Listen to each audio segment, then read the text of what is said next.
Hello everyone, this is Bigalski, And this is JTB. and this is Chapter 14, getting the Legendary Hunter ranking here for Rachel on normal Ninja Gaiden Sigma Master Ninja Collection. So this right here, I'm going to have another video showing you how easy it is to get this ranking.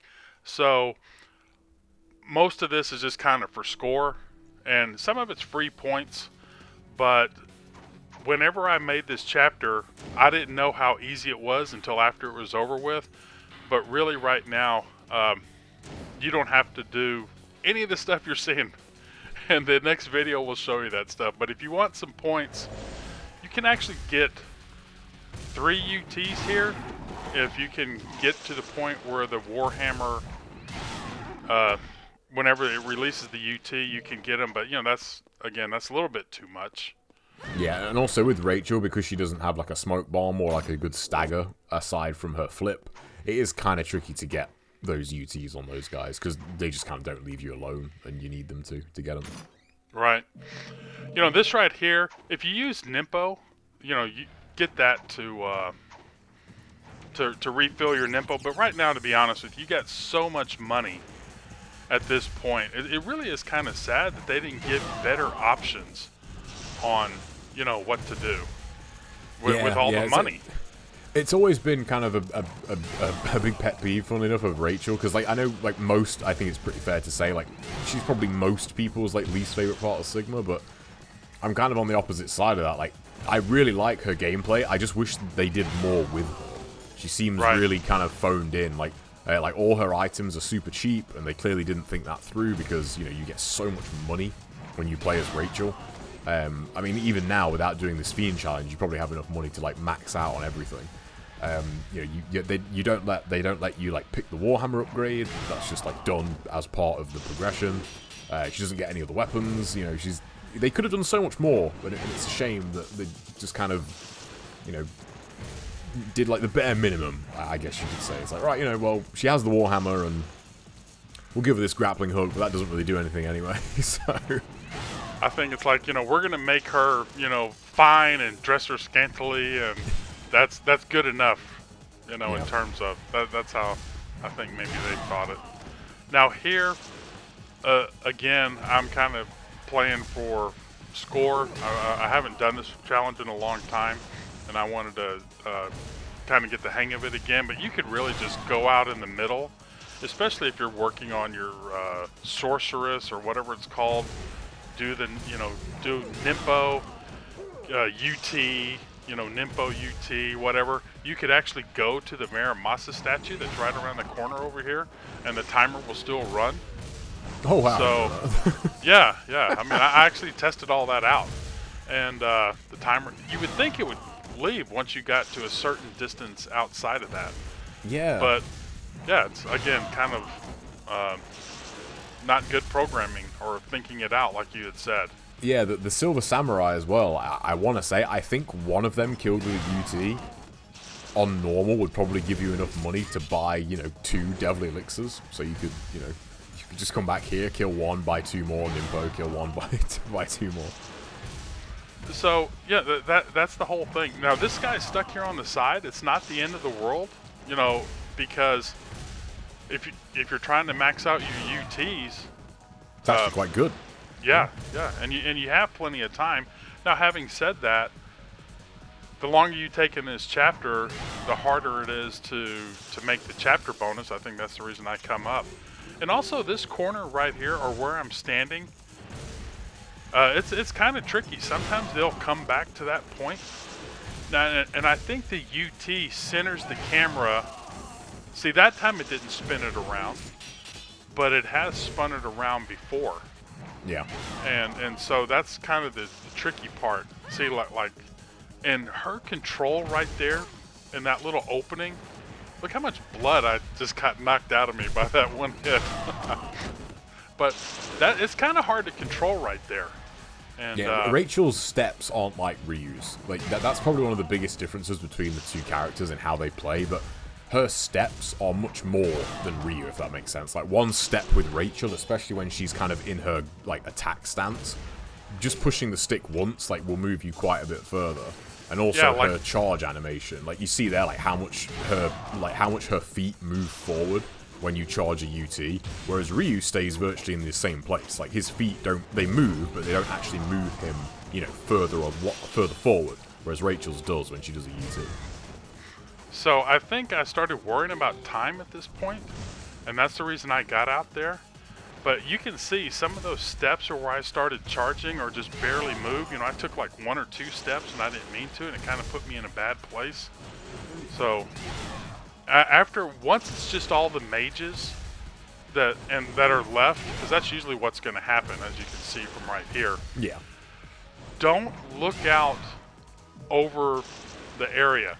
The smaller area that you can see means that, like, if that guy could spawn down there, and if you're looking out that way, you know, he might not teleport, and then you're going to have problems. With you standing right here, he has no choice but to spawn really, really close to you. And I think, yeah, see, to where my UT, he wasn't like really next to me, but I was still able to, you know, kill him with the UT splash damage. But if you get out in the middle and then they get farther away, you know, that's not always the case. And then that one little mess up, because it does get a little tedious. It's, you know, you got to stay focused on this stuff, because see, I end up panicking getting the ET, and I'm sure they're not going to start the whole thing over for that. Yeah, 1 ET is not the end of the world. Yeah, but also, you can hear him right before he teleports at you, just like a split second before, and then that's how I'm knowing to release, because I can hear it coming. Mm-hmm. Yeah, there's a very obvious audio cue. Yeah. And this right here is, see, look how far he came versus some of the other times. Yeah. And then I think, so I got, you know, but yeah, there's only 3 of these spider ninjas here. You know, that's just kind of silly to me. You get more on the high modes. I think you get 6 as you go up. I think you get 6 on hard. I think you get, I want to say you get 6 on very hard. You might get 9 on Master Ninja. I can't remember off the top of my head. So in terms of points, if you want to increase your score, this is definitely a good way to do it. And just to kind of say this before the end of the chapter ends, they don't account for the Fiend Challenge. They account for the time, but they don't account for the Fiend Challenge in the total kills for the chapter. Yeah, they don't for any of Rachel's chapters. Yeah, that's just so silly. And also, even in some of Ryu's, the kills aren't factored in, which is really strange. I think it was chapter 15 when I was doing that hard run. I think the kill limit for chapter 15 is like 160 something. It's not very many. And I think, well, the 2 Fiend challenges alone are 80 enemies on hard. So you know, just the Fiend challenges is 80 enemies, and you've got the rest of chapter 15, you know, to do as well. Well, this right here, there's so much time in this encounter. I was really trying to space it out, but again, just get some UTs. There's a way to, at the very beginning, creep up by the grass on the corner there, and again, when you release your UT, the guys will spawn. Yeah. But I found that you could go back and kind of stand up there, where I did. You could actually fall down to the other side and it not despawn the encounter, and sometimes you can pick those guys off. But it still makes me wonder why sometimes the camera will recenter with a UT and sometimes it doesn't. You know, like it didn't that time. I don't know, maybe I'm triggering or hitting the you know, the camera reset key or whatever, and just not knowing it on the U2. Yeah, say the camera snaps are very, very peculiar, for lack of a better word. Sometimes you really feel like they're going to happen, and when you can anticipate those, it's really good, but sometimes you just get them out of nowhere. So, there's time to save, and you know, we'll talk a little bit about the end, but I think here, I have actually beat the chapter and went over the time limit, and so I still got the ranking, and I should have kept it. I know JTB and I had kind of talked about, I was surprised he did that attack there, but again, I wanted to finish a little bit faster on this set of fights, and so I missed out on a couple UTs in order to, you know, get close to make sure I made the time limit for the chapter. And it turns out, you know, I didn't have to go and do that, but really knowing when to save, because the only save statue is back at the very beginning, or, right by the Masakado Bridge area. So, like, I could have got another. You can get like 3 UTs on him, sometimes 4, depending on when you release the UT, depending on how high he is in the air and everything. But whenever I fought this fight, I did it and only had 15 seconds left. And this is such a bitch of a fight, man. And I don't know how Godfather did it without taking any damage. It's amazing. But this right here, it's pretty much kind of wall jumps. Yeah, basically. I mean, you do want to try and bait Nishe as much as you can, because ideally, she's the one you would want to take out first. But it kind of forgot you 5 on NGB. Really, it's whichever one you kill first doesn't really matter, as long as you can kill one of them first. But Nishe is definitely the one you want to get ideally, and also sometimes when you're close enough to Nishe, Rachel's wall attack can hit twice. It can hit on the spin, and then she'll get hit on the slam down. And if you can get that once or twice, that really does help in this fight. Even on Master Ninja, that little bit of extra damage on both hits is really good. There it goes right there. And that happens a couple times. This was my second try at this after I tried to redo it again. And I thought it was kind of going bad, because my goal was hey, I beat it with 15 seconds left the first time. I'm just going to see if I can beat that or equal that, because I wanted to make the time limit, because I had saved by doing those other 2 fights a little bit faster, even though I missed out on some points. I saved 25 seconds, so it's if I can just do the same time again, I'll be okay. Yeah. But then here right at the end is when it started going actually pretty well. Yeah, and also, even though it doesn't look like it. There's a lot of points in this fight. This counts as a double boss fight, so there's 400,000 points in this fight, all told. So you definitely do want to try and finish it as fast as you can. Well, one of the things that I did before, whenever I picked up the tablet, I went back to save. I stopped at Miramasa and I refilled everything. Elixirs, big and small, Nimpo, big and small, and finding that balance between wall jumping or when to cast Nimpo, kind of watching what they're doing. I haven't fought her in a long time, and actually was surprised that I killed her. Killed her like I did, because I wasn't sure how to fight her. But if I was out in the middle of the thing and she was swooping down, that might have been a different story. Yeah. But making sure, because at the very end I almost forgot to put my Nimpo in. Could you imagine if I did that? I was looking at your Nimpo there, thinking are you gonna refill your Nimpo? So the time that I did it before, I was at 16:19, and now look at my time, because I did it so much faster. But trying to rely on getting a fast one of those, if I had made the time limit whenever I'd beat them with 15 seconds left, I would have, hey, I'm happy with that. Yeah. But I actually scored almost 100,000 points higher because I killed them faster and, of course, made the chapter bonus. I mean, that's how much those points add up. Yeah. And unfortunately on that chapter, they're almost irrelevant because you don't need to do it. Yeah, and we're going to find out in the next video what it takes.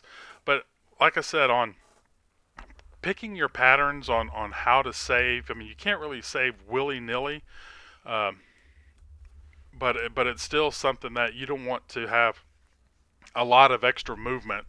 And to be honest with you, if I had just made the chapter time limit, I'm not worried about, beating them as fast as I did, as ugly as it was. And then also the one thing about using your Nimpo is it gives you a chance to kind of scroll back and forth between either elixirs or Nimpo on the refill. Yeah. And, that's whenever all that's going on, and if you're trying to stumble through, moving left or right and pressing down to pick, with all that action going on, I found myself on a couple times going into the menu. And it's like, okay, let me calm down a second. Let me go into the menu and pick what I need. Yeah, that's a good idea. I would still die because, the left is right and right is left from how I'm used to things.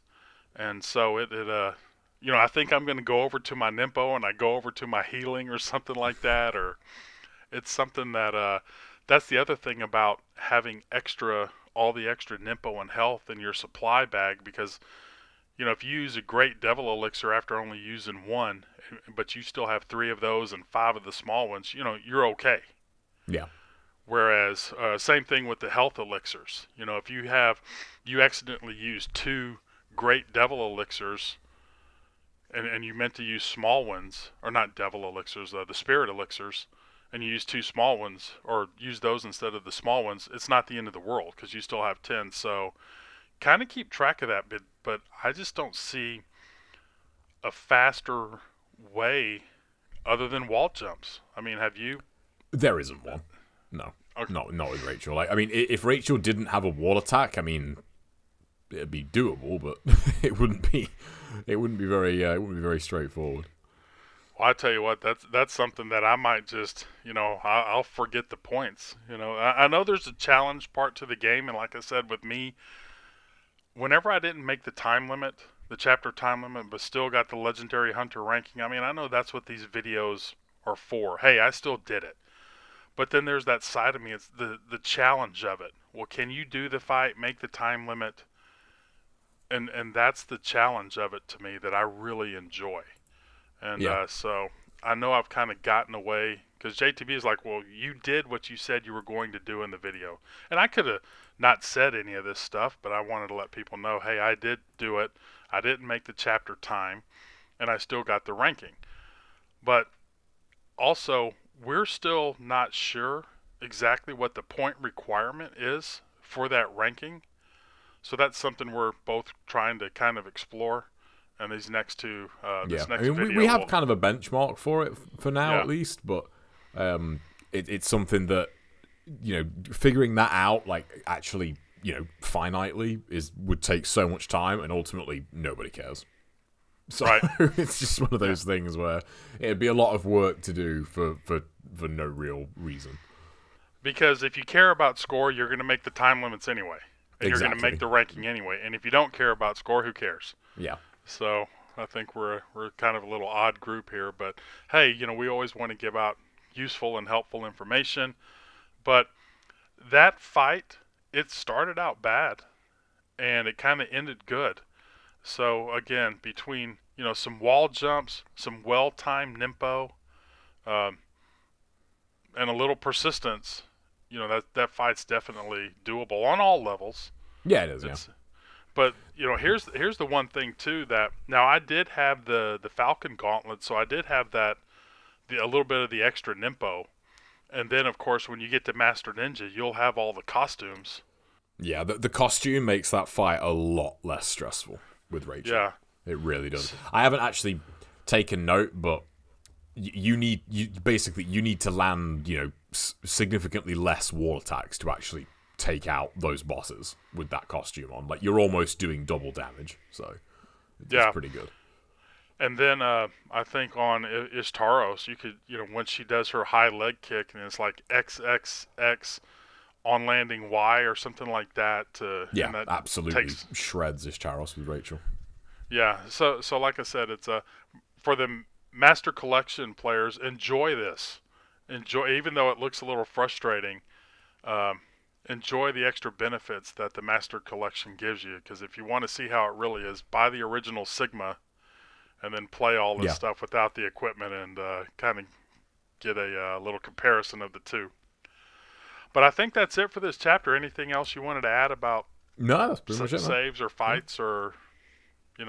there's no, you can't go out of any other places. You can't go through the green door. You can't go through the staircase door.